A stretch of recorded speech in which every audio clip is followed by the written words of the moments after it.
Good morning students. मैं कार्तिक केसरी, आपका English educator, और आप लोगों का स्वागत है मिशन ड्रीम इंस्टीट्यूशंस। दोस्तों, जैसा कि हम लोगों का इंस्टीट्यूट का नाम है मिशन ड्रीम इंस्टीट्यूशन, ये हमेशा से क्वालिटी एजुकेशन प्रदान करने के लिए जाना जाता है। एक ऐसा इंस्टीट्यूट जो बच्चों को क्वालिटी एजुकेशन की बात करता है और ऑफलाइन क्लासेस में काफ़ी सफलता हासिल करने के बाद अब हम लोग जो है इसको ऑनलाइन में कन्वर्ट किए हैं ताकि भारत के विभिन्न कोने से बच्चे जो है इसका फ़ायदा उठा सकें और इस क्वालिटी एजुकेशन के साथ जुड़ सकें।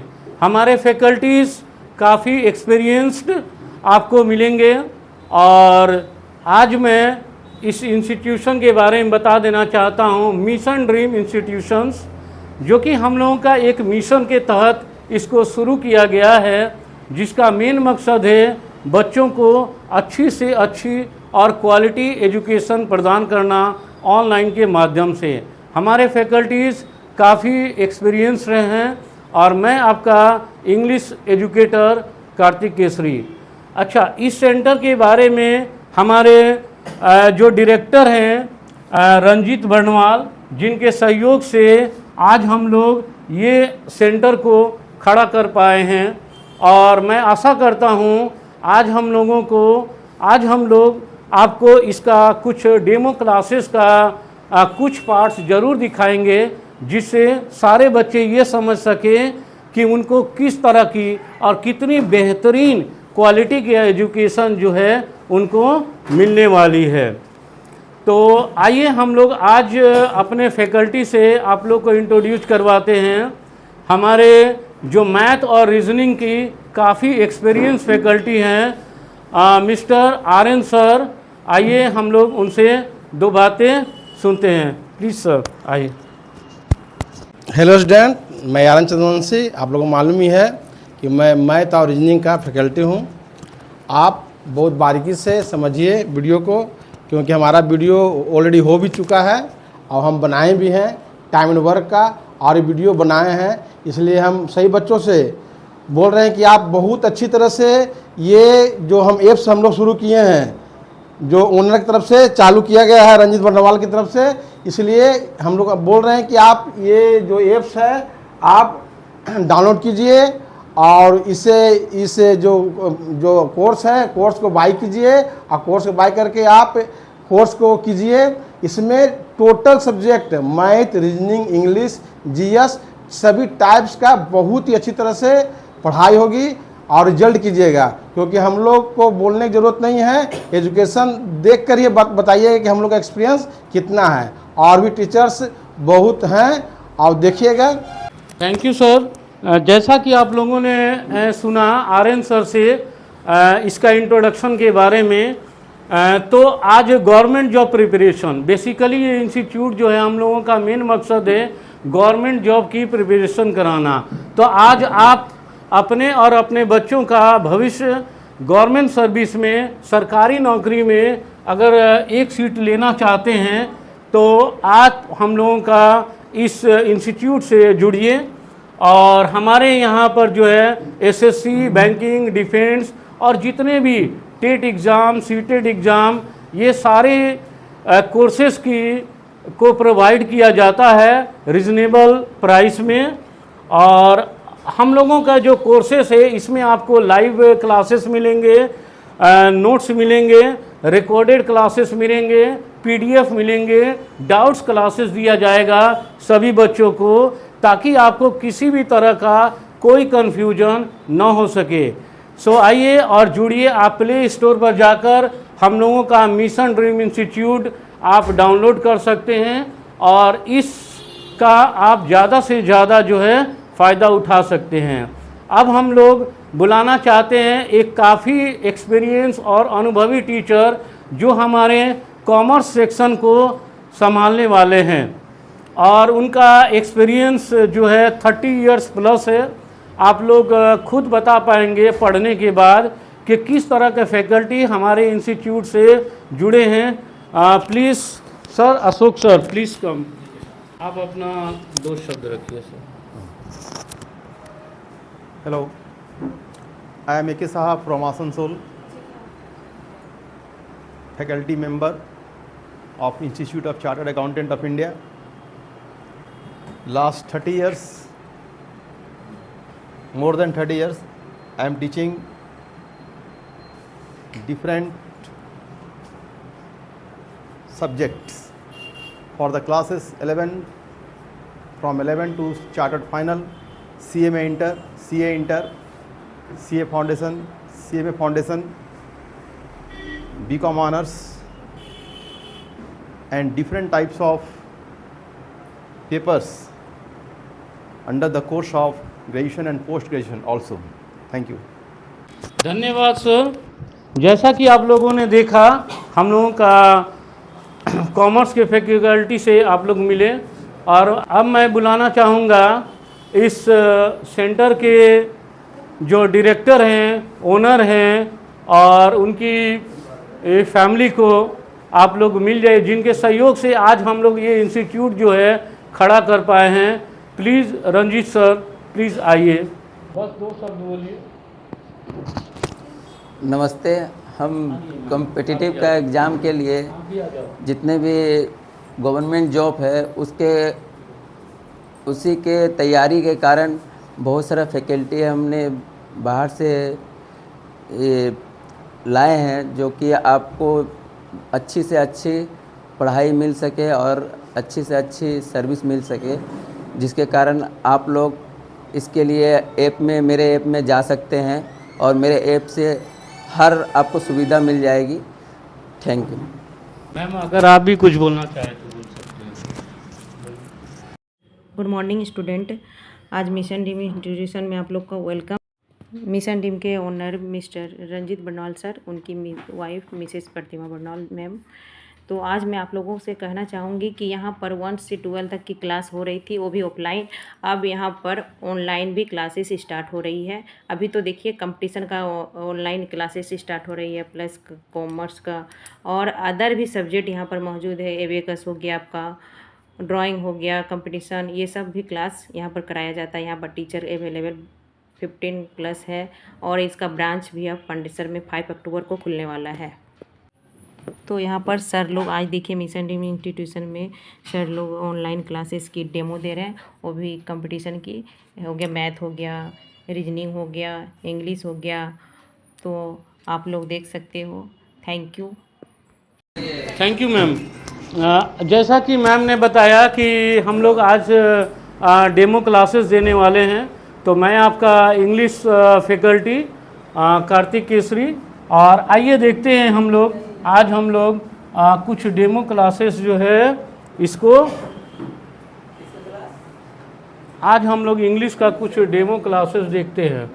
ओके, आज हम लोग दोस्तों आज हम लोग जो है पार्ट्स ऑफ स्पीच, हम लोग जनरली जानते हैं कि इंग्लिश का पार्ट्स ऑफ स्पीच से बहुत सारे प्रश्न आपको एग्ज़ाम में देखने को मिलेगा, लेकिन मेरा हम लोगों का पढ़ाने का कुछ अलग तरीका है, और वो अलग तरीका आज हम लोग आपको रैपिड कॉन्सेप्ट के माध्यम से पढ़ाएंगे, जो कि क्वेश्चन को देखने के साथ स्टूडेंट्स जो है ना आराम से बना सके।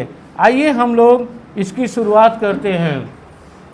तो आज हम लोग पढ़ेंगे पार्ट्स ऑफ स्पीच के वो सारे कॉन्सेप्ट को, जो कि बहुत इजी ढंग से और बेहतरीन तरीक़ा से आप लोगों को समझ आने वाला है। आइए देखते हैं कॉन्सेप्ट नंबर 1। हम लोग late plus object plus V1। देखिए, तो लेट की जो कॉन्सेप्ट है यहाँ से ना, तो लेट हम लोग जानते हैं दोस्तों, late plus objective case plus V1। अब देखिए इस कॉन्सेप्ट से बहुत सारे प्रश्न आपको CGL में देखने को मिलेंगे, CHSL एग्ज़ाम में देखने को मिलेंगे, और साथ ही साथ SSC का कोई भी एग्ज़ाम हो या बैंकिंग का एग्ज़ाम हो, डिफेंस एग्ज़ाम हो, उन सारे जगह जो है ये क्लासेस जो है आपको देखने को मिलेंगे सर।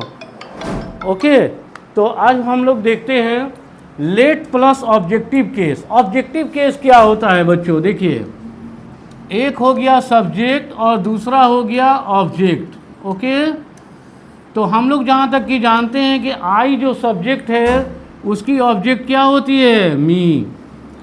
तो हम लोग इतना तो कंफर्म हो गया कि लेट जब भी देखेंगे तो हम लोग आई का प्रयोग नहीं कर सकते हैं, हम लोग किसका प्रयोग करेंगे, मी का। अच्छा, वी का ऑब्जेक्ट क्या होता है बच्चों, तो वी का ऑब्जेक्ट होता है अस। इसका मतलब है कि लेट के बाद कभी भी वी का प्रयोग नहीं कर सकते हैं, जब करेंगे तो अस का प्रयोग करेंगे। और आई और वी इन दोनों को कहा जाता है फर्स्ट पर्सन, इन दोनों को क्या कहा जाता है, फर्स्ट पर्सन। आइए हम लोग जानते हैं कि यू की ऑब्जेक्ट होती है यू, तो यू को हम लोग किस नाम से जानते हैं बच्चों, तो सेकंड पर्सन। और ही की ऑब्जेक्ट क्या होती है, हिम। और सी की ऑब्जेक्ट हो गई हर, और दे की ऑब्जेक्ट होगा देम। तो इतना तो कंफर्म हो गया कि जब भी प्रश्न में हम लोग लेट देखेंगे इन सारे को कहेंगे हम लोग थर्ड पर्सन। क्लियर। तो जब भी प्रश्न के अंदर लेट देखेंगे तो सबसे पहले किसको खोजेंगे, ऑब्जेक्टिव केस। क्या ऑब्जेक्ट में कोई गलती है या नहीं, पहले उसको फाइंड आउट करेंगे। तो कहने का मतलब है कि लेट के बाद कभी भी आई नहीं हो सकता, जब होगा तो मी होगा। लेट के बाद वी नहीं हो सकता है, जब ही होगा तो अस होगा। और लेट के बाद ही नहीं हो सकता, हिम होगा। और सी नहीं हो सकता, जब भी होगा तो हर। और दे नहीं, दे की जगह होगा देम। इतना कॉन्सेप्ट क्लियर हुआ बच्चों। इसके बाद हम लोग जानते हैं V1। V1 मतलब होता है वर्ब का first form, original form of the verb. आइए इसको भी थोड़ा सा बतला दे रहे हैं। जैसे गो, ये हुआ हम लोगों का V1 यानी फर्स्ट फॉर्म। अगर इसकी V2 फॉर्म में जाएंगे तो हम लोग क्या यूज करेंगे बच्चों, V2 वेंट। और V3 अगर जाएंगे तो हम लोग गॉन। और V4 का मतलब होता है ING, यानी हम लोग गो के साथ अगर ING लगा देंगे गोइंग, तो जिसके साथ भी ING लगता है बच्चों उसको कहा जाता है V4। और एक और फॉर्म होता है बच्चों V5, यानी जिसमें S और ES होता है। तो देखिए इसमें S और ES लगा है, तो इसको क्या कहेंगे बच्चों, V5। क्लियर।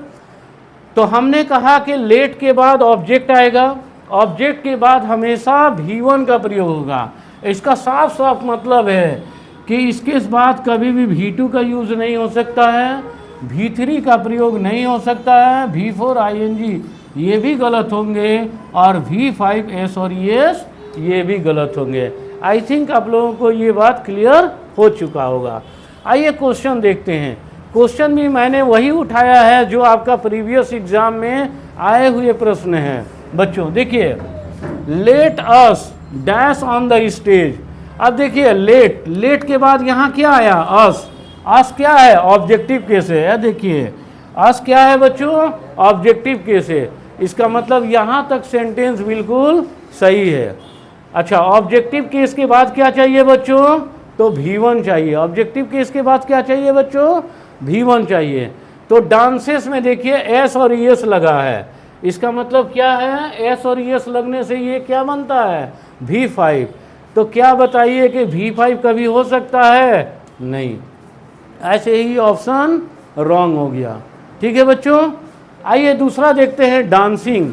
डांसिंग वर्ड में क्या लगा है, ING, that mean the V4। इसके बाद V4 कभी भी यूज नहीं हो सकता है बच्चों। इसके बाद आप देखिए डांस, ये हो सकता है क्योंकि ये V1 है। और डांस क्या हो सकता है, V2 और V3। तो लेट के बाद ना तो V2 होगा ना ही V3 होगा।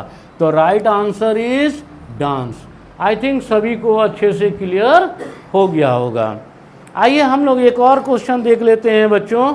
Late he wrote a story. देखिए ही रोट के नीचे में अंडरलाइन दिया हुआ है, ठीक है। और इसमें हम लोगों का एरर फाइंड आउट करना है कि सही क्या होगा। अभी हमने बतलाया था कि लेट के बाद हमें क्या चाहिए, ऑब्जेक्ट चाहिए। क्या ही ऑब्जेक्ट है बच्चों, नहीं है। इसका मतलब है गलती है यहीं पर, है ना। दूसरा ऑप्शन देखते हैं, ही तो हो नहीं सकता है। हाँ, V1 ठीक हो सकता है लेकिन ही नहीं हो सकता, इसलिए ये गलत है। ओके, चलिए दूसरा ऑप्शन चेक करते हैं बच्चों, हिम और राइट। देखिए हिम क्या है, ऑब्जेक्ट है, तो लेट के बाद क्या चाहिए, ऑब्जेक्टिव केस। क्लियर हो गया। और ऑब्जेक्टिव केस के बाद क्या चाहिए बच्चों, तो V1 चाहिए। ऑब्जेक्टिव केस के बाद क्या चाहिए, V1 चाहिए, तो राइट V1 है, that means B is the right option. आइए इसको भी चेक कर लेते हैं। हिम तो सही है, लेकिन रोट क्या है, V2 है, जो कि कभी भी नहीं हो सकता है। तो आई थिंक ये कॉन्सेप्ट सभी बच्चों को बहुत ही बेहतरीन ढंग से समझ आ गया होगा। ठीक है बच्चों, अब हम लोग अगला कॉन्सेप्ट में चलते हैं, जो कि हम लोगों का है कॉन्सेप्ट नंबर 2। ठीक है बच्चों, अब हम लोगों का कौन सा कॉन्सेप्ट होगा, कॉन्सेप्ट नंबर 2। आइए हम लोग देख लेते हैं बच्चों कॉन्सेप्ट नंबर 2। कॉन्सेप्ट नंबर 2 अच्छा से समझिए, बहुत ही इंपॉर्टेंट कॉन्सेप्ट है। इससे आपका कम से कम एटलीस्ट 20 क्वेश्चन सॉल्व होने वाले हैं। ठीक है, 20 क्वेश्चंस आपका सॉल्व हो जाने वाले हैं एक ही प्रश्न से, अगर अच्छी तरीक़ा से आप इसको समझ गए। आइए जानते हैं। डू डज डीड, ये कहीं भी रहे बच्चों, डू डज और डीड ये कहीं भी रहे बच्चों। तो डू डज डीड और एक वर्ड आया मॉडल, इसके बाद सिर्फ और सिर्फ V1 ही आ सकता है, बाकी कुछ भी नहीं आ सकता है। आइए हम लोग जानते हैं क्या। तो कहीं भी अगर आपको डू नज़र आ रहा है तो इसके बाद क्या लगाना है बच्चों, V1। V1 छोड़कर बाकी V2 आएगा तो सेंटेंस गलत, V3 आएगा तो भी गलत, V4 मतलब ING ये भी नहीं हो सकता है, और V5 यानी S या ES कभी नहीं हो सकता। तो सिर्फ और सिर्फ एक ही चीज़ आ सकता है बच्चों, और वो क्या होगा, वो सिर्फ और सिर्फ V1 यानी base form of the verb. आइए डज, डज के साथ भी सिर्फ और सिर्फ एक ही चीज़ आएगा बच्चों, V1। मॉडल, मॉडल के बारे में हम लोग जानते हैं। तो टोटल मॉडल की संख्या कितनी होती है बच्चों, 13। There are 13 number of the models are 13। क्या क्या मॉडल होते हैं बच्चों, देखिए can, could, may, might, should, would, shall, will, must, यहाँ तक को बोलते हैं हम लोग प्योर मॉडल। 3 पार्शियल मॉडल भी होते हैं, यूज टू, अच्छा ऑट टू भी प्योर मॉडल है, यूज टू, डेयर नॉट और नीड नॉट। तो ये जितने भी मॉडल हैं, इन सब के बाद सिर्फ और सिर्फ एक ही चीज़ आ सकता है, और वो आएगा V1। यानी V2 कभी भी नहीं हो सकता है, V3 कभी नहीं, V4 कभी नहीं, और V5 कभी भी नहीं। तो बहुत आसानी के साथ इस कॉन्सेप्ट को देखकर ही हम लोग बहुत सारे प्रश्नों को बहुत आसानी के साथ with in a few second हम लोग इसको आसानी के साथ सॉल्व करते हैं। आइए हम लोग क्वेश्चन देखते हैं। एक एरर का क्वेश्चन लिए हैं, she did not helped me yesterday. अगर यहाँ से लेकर यहाँ तक में कोई गलती है तो आपकी आंसर होगा ये। अगर यहाँ से लेकर यहाँ तक इस भाग में कोई गलती है तो आपका आंसर क्या होना चाहिए, बी। अगर इसमें कोई गलती है तो आपका आंसर होगा सी। और अगर इस सेंटेंस में कोई भी एरर नहीं है then your answer will be D, that is the no error. आइए देखते हैं, सी डिड नॉट, तो हमने डिड का प्रयोग किया है। तो डिड के बाद क्या आता है बच्चों, सिर्फ और सिर्फ एक ही word, and that is V1। और यहाँ क्या मिला हमें, यहाँ मिला हेल्प्ड, जो कि V2 है। तो क्या आप बता सकते हैं कि डिड के बाद कभी भी V2 का यूज हो सकता है, नहीं। तो हम लोग को आसानी से आंसर मिल गया कि नहीं बच्चों। तो हम लोगों का आंसर क्या हो गया, हम लोगों का यहाँ पर आंसर आराम से हम लोग समझ पा रहे हैं कि हम लोगों का आंसर हो गया बी। अब सही क्या होना चाहिए, सही होना चाहिए V1। तो हेल्प्ड की जगह हम लोग क्या लिखेंगे, help, that will be the right answer. I think सभी बच्चों को बहुत अच्छा ढंग से क्लियर हो चुका होगा। आइए एक और क्वेश्चन देखते हैं, अगला क्वेश्चन। बोल रहा है कि we should respected our elders. Okay, चलिए एरर फाइंड आउट करते हैं। शुड क्या है बच्चों? तो शुड मॉडल है। शुड क्या है? मॉडल है। देखिए यहाँ पर आपका होगा लिस्ट में शुड मॉडल है। तो मॉडल के बाद सिर्फ और सिर्फ एक ही चीज़ आ सकता है, और वो क्या आएगा बच्चों? V1। V1 छोड़कर बाकी कुछ भी नहीं आ सकता है। अब देखिए यहाँ पर वर्ड लिखा है रेस्पेक्टेड, तो रेस्पेक्टेड या तो V2 हो सकता है या फिर V3। तो इतना तो कंफर्म हो गया कि मॉडल के बाद न तो आपका V2 आएगा और न ही V3 आएगा। तो मॉडल के बाद क्या चाहिए बच्चों? मॉडल के बाद सिर्फ और सिर्फ एक ही चीज़ चाहिए, दैट इज़ द V1 और the base form of the verb. तो हम लोग आराम से समझ गए कि क्या आंसर होगा बच्चों यहाँ पर। तो यहाँ आंसर होगा, right answer is B, respected. अब हम लोग को अगर सुधारना हो तो रेस्पेक्टेड के जगह सही वर्ड क्या होगा बच्चों? तो इसका V1 form, that is the respect. Respect is the right answer. आइए वन मोर क्वेश्चन देखते हैं बच्चों। Rohan use to dash English. अभी हमने कहा कि यूज टू क्या है? यूज टू एक मॉडल है। यूज टू क्या है बच्चों? तो यूज टू एक मॉडल है। तो मॉडल के बाद क्या आएगा बच्चों? तो मॉडल के बाद आएगा V1। तो आइए देखते हैं, Rohan use to dash English. अब देखिए बच्चों, टीचिंग यहाँ से लेते हैं। तो टीचिंग में क्या है बच्चों? तो टीचिंग में जो है ING लगा हुआ है, दैट इज ये क्या है? ये V4 है। तो आप बताइए मॉडल के बाद कभी V4 आ सकता है बच्चों? नहीं आ सकता है। तो ये ऑप्शंस बिल्कुल नहीं होगा। दूसरा देखते हैं, टॉट। टॉट क्या है बच्चों? या तो V2 है या तो V3 है। तो मॉडल के बाद ना तो V2 आ सकता है और ना ही V3 आ सकता है। ओके, तो ये भी ऑप्शंस नहीं होगा। ये देखते हैं बच्चों, टीचर। टीचर में देखिएगा S और ES लगा है। तो जिस भी वर्ड के साथ S और ES लग जाए उसको क्या बोलते हैं? V5। उसको क्या बोलते हैं बच्चों? V5। तो टीचर में S और ES लगा है, दैट मीन्स ये V5 है। मॉडल के बाद कभी भी V5 का प्रयोग नहीं हो सकता है। तो राइट आंसर क्या होगा बच्चों? टीच। टीच क्या है? तो टीच जो है वो V1 है। आई थिंक बहुत अच्छा से सभी बच्चों को क्लियर हो गया होगा। ओके, ठीक है बच्चों। तो अभी हम लोगों ने कॉन्सेप्ट नंबर 2 पढ़ा था। अब हम लोग कॉन्सेप्ट 3 को जानने वाले हैं बच्चों। देखिए अभी हम लोगों ने क्या पढ़ा था कि यूज टू एक मॉडल है जिसके बाद हम लोगों का सिर्फ और सिर्फ V1 आता है। ठीक है बच्चों, तो यूज टू एक मॉडल है जिसके बाद हमेशा सिर्फ और सिर्फ V1 आता है। लेकिन अब हम लोग इसका एडवांस फॉर्मेट पढ़ने वाले हैं बच्चों। देखिए अगर यही यूज टू के बारे में हम लोगों ने एक बात बताया था बच्चों, 3 होते हैं। एक होते हैं यूज टू, दूसरा होते हैं डेयर नॉट, और तीसरा था क्या बच्चों? Need not. ठीक है, इन लोगों को कहा जाता है पार्शियल मॉडल। पार्शियल मॉडल का मतलब क्या हुआ बच्चों?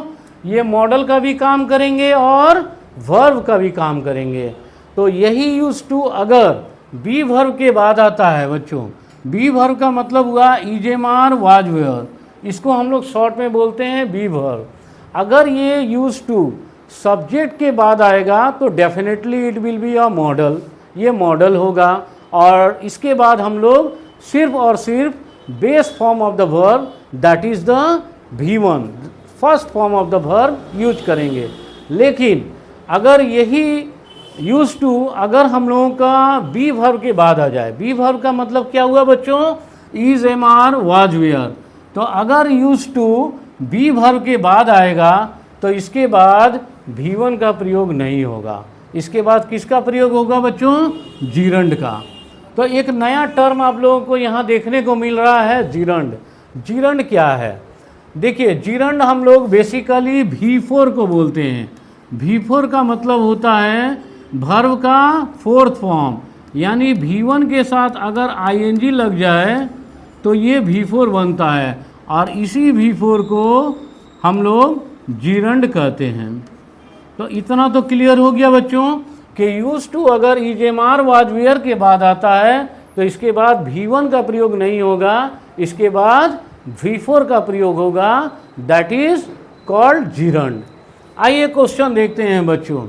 Rupali is use to drink wine. अब देखिए यहाँ पर यूज टू तो आया तो है, ठीक है, लेकिन ये सब्जेक्ट के बाद नहीं आया बच्चों। सब्जेक्ट के बाद क्या आया है, यहाँ पर एक बी वर्ब आया है और इस बी वर्ब के बाद यूज टू आया है। दैट मीन्स ये एक मॉडल नहीं है। यहाँ पर यूज टू किसका काम कर रहा है बच्चों, तो ये वर्ब का काम कर रहा है। तो यूज टू के बाद अब यहाँ क्या आएगा बच्चों, जीरंड, यानी गलती कहाँ पर है, ड्रिंक में। तो ये V1 नहीं आ सकता है, ड्रिंक के जगह क्या होगा बच्चों, तो right answer is drinking. I think सभी बच्चों को अच्छी तरह से समझ आ चुका होगा। लेकिन अगर यहीं पर यूज नहीं होता बच्चों तो यूज टू क्या होता, एक मॉडल के रूप में आता, तब तो ये V1 बिल्कुल सही था, then answer will be no error, तब आंसर होता नो एरर। आई थिंक सभी को बहुत अच्छे तरीका से समझ आ गया, ठीक है बच्चों।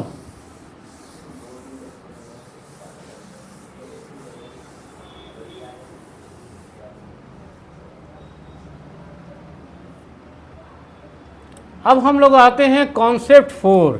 बहुत इंपॉर्टेंट कॉन्सेप्ट है बच्चों, वेरी वेरी इंपॉर्टेंट कॉन्सेप्ट है कॉन्सेप्ट 4, जिसको हम लोग कैजुएटिव वर्ब के नाम से जानते हैं। आइए हम लोग पहले जान लेते हैं कि कैजुएटिव वर्ब होता क्या है, what is causative verb and how will you identify the causative verb, को कैसे आइडेंटिफाई करेंगे। तो देखिए, मेक, मेड और मेक्स, यानी मेक का जितने भी फॉर्म हैं उसको कहा जाता है कैजुएटिव वर्ब। अब कैजुएटिव वर्ब के बारे में कितना तरह से क्वेश्चन पूछा जा सकता है। पहली कंडीशंस ये है बच्चों कि कैजुएटिव वर्ब के बाद हमेशा ऑब्जेक्टिव केस का प्रयोग होता है, यानी कैजुएटिव वर्ब के बाद कभी भी ही नहीं हो सकता है, जब भी होगा तो हिम होगा। आई थिंक ये क्या हुआ, ऑब्जेक्टिव केस, यानी ऑब्जेक्ट का प्रयोग होगा। कैजुएटिव वर्ब के बाद कभी भी वी नहीं हो सकता है बच्चों, जब होगा तो अस होगा। कैजुएटिव वर्ब के बाद कभी भी दे नहीं हो सकता है बच्चों, जब होगा तो देम होगा। इतनी बात तो क्लियर है। लेकिन अभी एग्जामिनर क्या कर रहा है, इससे एक स्टेप आगे का आपसे प्रश्न पूछा जा रहा है। अब कैजुएटिव वर्ब के बाद ऑब्जेक्ट होता है, ये बात तो सही है, तो ऑब्जेक्ट के बाद फिर क्या लिखेंगे, तो ऑब्जेक्ट के बाद जो हैगा ये V1 फॉर्मेट होगा बच्चों। ऑब्जेक्टिव के बाद किसका प्रयोग होगा, सिर्फ और सिर्फ V1, यानी ऑब्जेक्ट के बाद कभी भी कैजुएटिव वर्ब के बाद V2 का प्रयोग नहीं हो सकता है, V3 का प्रयोग नहीं हो सकता है, V4 जिसको हम लोग ING के नाम से जानते हैं इसका प्रयोग नहीं हो सकता है, और V5 जिसको हम लोग S और ES के नाम से जानते हैं इसका प्रयोग नहीं हो सकता है बच्चों। क्लियर है। आइए हम लोग क्वेश्चन के माध्यम से इस कॉन्सेप्ट को बहुत अच्छे से क्लियर करते हैं, ठीक है बच्चों। तो क्वेश्चन देखिए, he makes me wept daily. अब इस सेंटेंस में आपको एरर जो है वो फाइंड आउट करना है कि आइए हम लोग जानते हैं कि कैसे एरर को फाइंड आउट करें बच्चों। देखिए, ही मेक्स, मेक्स क्या है बच्चों, तो मेक्स एक कैजुएटिव वर्ब है। मेक्स क्या है बच्चों, तो एक कैजुएटिव वर्ब है। तो कैजुएटिव वर्ब के बाद क्या चाहिए बच्चों, ऑब्जेक्टिव केस चाहिए। कैजुएटिव वर्ब के बाद क्या चाहिए बच्चों, ऑब्जेक्टिव केस चाहिए, ठीक है, क्योंकि कैजुएटिव वर्ब के बाद कभी भी सब्जेक्ट का प्रयोग नहीं हो सकता, ऑब्जेक्ट का प्रयोग। आइए यहाँ देखते हैं मी। तो मी क्या है, ऑब्जेक्ट है। इसका साफ साफ मतलब है कि यहाँ तक ये सेंटेंस बिल्कुल सही है, ठीक है। आगे देखते हैं बच्चों, ऑब्जेक्टिव केस के बाद क्या चाहिए, तो ऑब्जेक्टिव केस के बाद हमें V1 चाहिए, यानी वर्ब का बेस फॉर्म चाहिए। V1 छोड़कर दूसरा कोई भी फॉर्म का प्रयोग नहीं हो सकता है। अब यहाँ पर देखिए हम लोगों को मिला वेप्ट। तो वेप्ट क्या है बच्चों, तो वेप्ट जो है वो V2 फॉर्म में है। वेप्ट क्या है बच्चों, V2 फॉर्म है।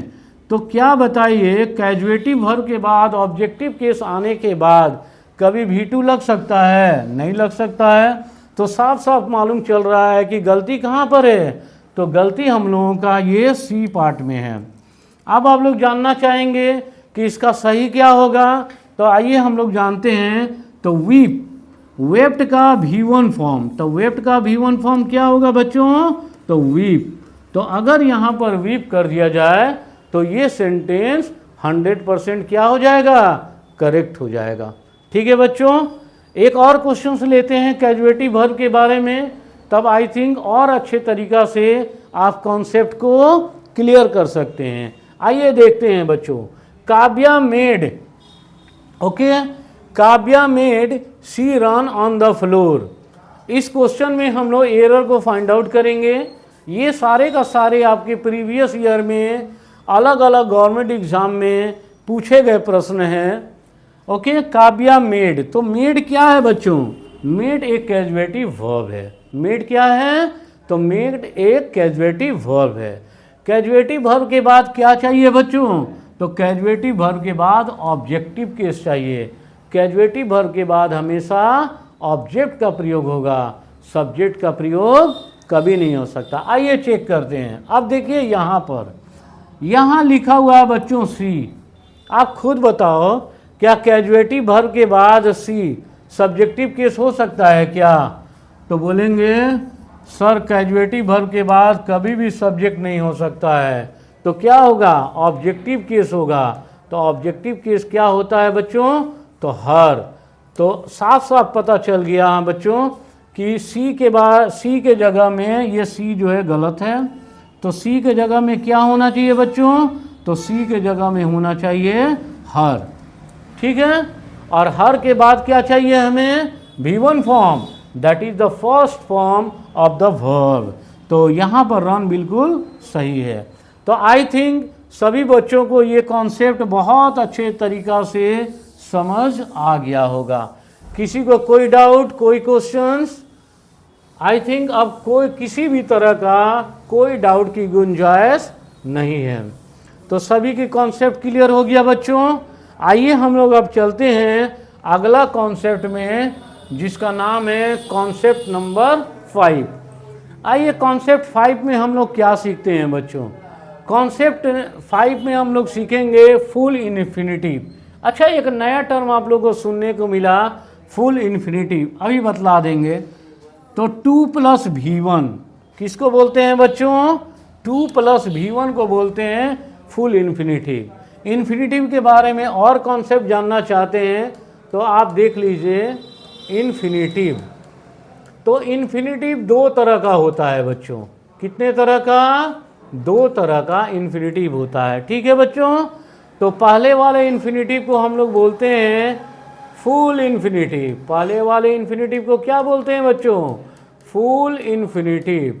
अच्छा, फुल इन्फिनिटिव को हम लोग कैसे समझेंगे, तो फुल इन्फिनिटिव का मतलब होता है 2 + V1, यानी 2 के बाद हमेशा एक ही चीज़ लगेगा और वो है V1। ठीक है बच्चों, इसको बोलेंगे फुल इन्फिनिटिव। दूसरा जो इन्फिनिटिव होता है बच्चों, वो होता है बेयर इन्फिनिटिव। अच्छा, बेयर इन्फिनिटिव क्या होता है बच्चों, ऑलरेडी पढ़ा चुके हैं हम। बेयर इन्फिनिटिव का मतलब होता है डायरेक्ट V1। तो डायरेक्ट V1 हम लोगों ने पढ़ा था ना, फर्स्ट कॉन्सेप्ट, सेकेंड कॉन्सेप्ट में पढ़े थे, मॉडल के बाद डायरेक्ट V1 आता है। तो मॉडल के बाद जो डायरेक्ट V1 आता है बच्चों, उसी को कहा जाता है bare infinitive. I think concept clear हो गया। तो जब भी हम लोगों को प्रश्न में 2 + V1 देखेंगे, क्या देखेंगे, 2 + V1, समझ जाएंगे। अच्छा, 2 देखेंगे तो 2 के बाद इतना तो कंफर्म हो गया कि क्या लगाएंगे हम लोग, V1 लगाएंगे। ठीक है बच्चों, यानी 2 के बाद हम लोग V2 नहीं लगाएंगे, V3 भी नहीं लगाएंगे, V4 भी नहीं लगाएंगे और V5। V5 मतलब S और ES होता है, इसको नहीं लगाएंगे। आइए क्वेश्चन के थ्रू से समझते हैं बच्चों। तो हम लोगों का है राखी वांटेड टू। अब देखिए यहाँ तक तो ठीक है, वांटेड टू। और टू के बाद क्या चाहिए बच्चों? टू तो फुल इन्फिनेटिव हो गया, तो टू के बाद क्या चाहिए? तो टू के बाद चाहिए, अगर आपसे पूछा जाए तो आप कहेंगे सर टू के बाद तो V1 ही चाहिए। तो यहाँ क्या लगा हुआ है? यहाँ पर V4 लगा हुआ है। क्या लगा हुआ है बच्चों? तो V4 लगा है। तो टू के बाद V4 नहीं हो सकता है, इसलिए एरर कहाँ पर है बच्चों? तो एरर जो है वो बी नंबर यानी सेकेंड ऑप्शन में है। तो अगर आप पूछेंगे सर सही क्या होगा, सही बता दीजिए, तो बहुत आसान है बच्चों। तो इसमें से आप ING को हटा दीजिए। अरे V1 के साथ ING जोड़े थे ना, तो V4 बना था, तो ING को हटा देंगे तो कौन सा फॉर्म बचेगा बच्चों? V1। तो right answer is teach. I think सभी को बहुत अच्छा से समझ आ गया होगा। एक और क्वेश्चन लेते हैं बच्चों। ही नीड्स, अभी हमने पढ़ा था थोड़ी देर पहले नीड्स जो है सेमी मॉडल यानी पार्शियल मॉडल के बारे में। ही नीड्स टू, अब देखिए यहाँ भी टू आया है ना, तो टू के बाद क्या चाहिए? वर्ब का फर्स्ट फॉर्म चाहिए बच्चों। टू के बाद कौन सा फॉर्म चाहिए? तो टू के बाद हमेशा बेस फॉर्म चाहिए। तो टू के बाद यहाँ पर लिखा हुआ है टूक। टूक क्या है बच्चों? तो बोलेंगे आप ये तो सर V2 है। तो क्या आप बताइए फुल इन्फिनिटिव के बाद कभी भी V2 आ सकता है? तो नहीं आ सकता है। तो एरर किस भाग में गलती हुआ बच्चों? तो बी वाले भाग में गलती हुआ। अगर आप पूछेंगे तो सर सही क्या होगा? तो टूक का हमें V1 लाना होगा। तो टूक का V1 क्या होता है बच्चों? तो बोलेंगे टेक होता है। तो राइट आंसर इज टेक।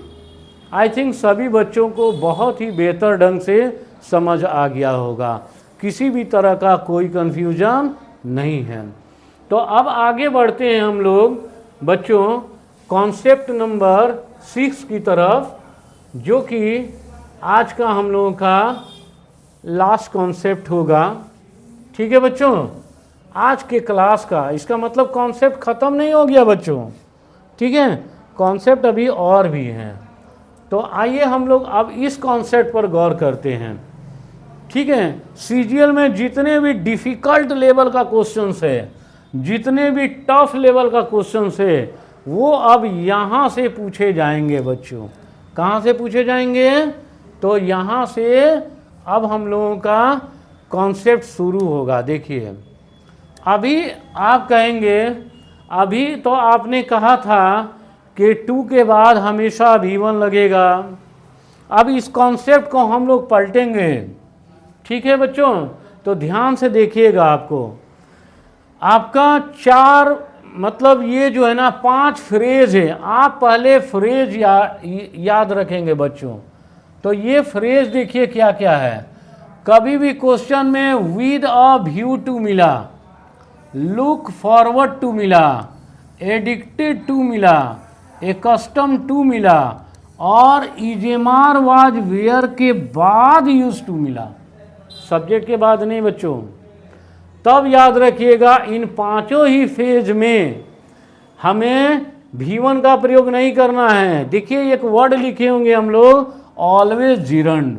तो ये बहुत ही इंपॉर्टेंट क्वेश्चन है, क्योंकि ये थोड़ा सा हटकर एक्सेप्शनल रूल है और एग्जामिनर क्या करता है ना कि यहीं से आपसे प्रश्न बनाएगा।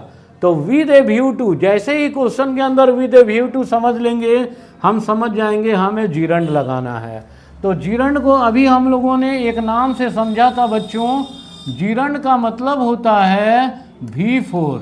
जिरंड का मतलब क्या होता है? V4। और V4 को आसानी की भाषा में हम लोग समझ सकते हैं, जिनके साथ ING लगता है उन्हीं को V4 कहते हैं। क्लियर है बच्चों? तो विद ए व्यू टू अगर दिख गया तो हमें याद रखना होगा V1 यूज नहीं करना है, हमें क्या यूज करना है? जिरंड यानी V4 यूज करना है। कभी भी क्वेश्चन में लुक फॉरवर्ड टू मिला, वेरी वेरी इंपॉर्टेंट क्वेश्चन, अनगिनत बार अभी तक पूछा गया है SSC एग्जाम में। तो लुक फॉरवर्ड के बाद हमेशा V4 यानी जिरंड का प्रयोग। एडिक्टेड टू, एडिक्टेड टू के बाद ये पांचों का पांचों एक फ्रेज है। ओके, तो एडिक्टेड टू जिसको हम लोग फिक्स प्रीपोजिशन भी बोलते हैं। अब देखिए एक और चैप्टर का कॉन्सेप्ट आप लोग का क्लियर हो जाएगा इन 5 वर्ड को अगर आप याद रखते हैं। अगर आपको प्रीपोजिशन में भी क्वेश्चन पूछ दिया जाए ना, तो विद ए व्यू के बाद क्या लगेगा, तो टू लगेगा। लुक फॉरवर्ड के बाद हमेशा टू छोड़कर दूसरा कोई भी प्रीपोजिशन नहीं लग सकता है। एकस्टम टू और रिमार के बाद अगर यूज टू आता है, इसका मतलब वो वर्ब का काम कर रहा है। तो इस कॉन्सेप्ट को हम लोग ऑलरेडी पढ़ चुके हैं। ओके, आइए क्वेश्चन जानते हैं। Nidhi is addicted to drink wine. तो देखिए ध्यान से, यहाँ पर बच्चों मिल गया एडिक्टेड टू, तो ये दिमाग से हटा दीजिए कि ये फुल इन्फिनिटिव है। ये फुल इन्फिनिटिव बिल्कुल भी नहीं है। क्यों? क्योंकि एडिक्टेड टू क्या है? एडिक्टेड टू एक फ्रेज है। एडिक्टेड टू क्या है बच्चों? ये पांचों का पांचों क्या है बच्चों? फ्रेज है। फ्रेज किसको बोलते हैं? A group of sentence, a group of words, A group of words, शब्दों के झुंड को कहा जाता है फ्रेज। तो देखिए 1 2 3 4, ये 4 शब्दों का एक झुंड है, ठीक है। तो group of words is called phrase, उसको फ्रेज कहते हैं बच्चों, ठीक है। तो एडिक्टेड टू एक फ्रेज है। अब एडिक्टेड टू के बाद क्या चाहिए हमें? ऑलवेज जिरंड, ना कि V1, ध्यान रहे। तो हमें यहाँ पर देखिए ड्रिंक मिला, ड्रिंक वाइन। तो आपको पता साफ चल रहा है कि गलती तो इसी भाग में है सर। क्यों गलती है? क्योंकि एडिक्टेड टू के बाद हमें क्या चाहिए? तो एडिक्टेड टू के बाद आप कहेंगे कि सर V4 चाहिए। तो इसका V4 में क्या करना होगा? हमें V1 के साथ क्या जोड़ना होगा? ING जोड़ना होगा। अगर हम लोग लिख देंगे Nidhi is addicted to drinking wine, तब ये सेंटेंस जाकर 100% करेक्ट होगा। ठीक है बच्चों, आइए हम लोग अगला क्वेश्चन देखते हैं बच्चों। ये भी बहुत बार एग्जाम में पूछा गया है, PYQ क्वेश्चन है, ठीक है। बोला I am looking forward to dash के सर। ओके, तो हम लोग जानते हैं look forward to. Look forward to क्या है बच्चों? तो ये बोलेंगे एक फ्रेज है सर। और इस फ्रेज के बाद क्या चाहिए बच्चों? तो इसके बाद V1 नहीं चाहिए। इसके बाद क्या चाहिए? तो जिरंड चाहिए। जिरंड का मतलब क्या होता है बच्चों? तो V4 होता है। यानी जिस ऑप्शन में ING मिलेगा वही आंसर होगा। तो मीट क्या हुआ बच्चों? मीट V1 है। तो आप बताइए लुक फॉरवर्ड टू के बाद कभी V1 हो सकता है बच्चों? तो बोलेंगे नहीं हो सकता है सर। मेट, दूसरा ऑप्शन क्या मिला बच्चों? मेट। मेट क्या है?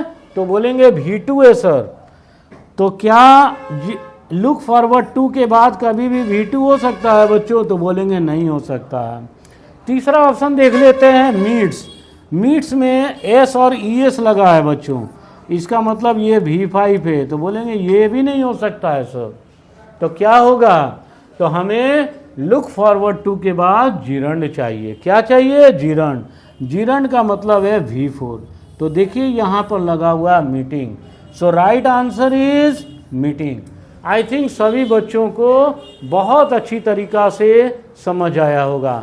तो आज का क्लास हम लोग देखें, किसी बच्चे को कोई भी डाउट, कुछ भी अगर अभी भी दिक्कत रह गया होगा तो बिल्कुल आप निसंदेह आप फिर से अपने डाउट को क्लियर कर सकते हैं। आप बार बार इस वीडियो को देख सकते हैं।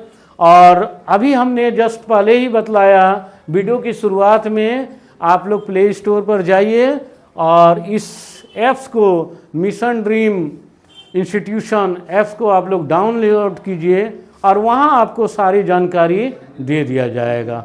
ठीक है बच्चों, तो thank you very much. So that's all for today.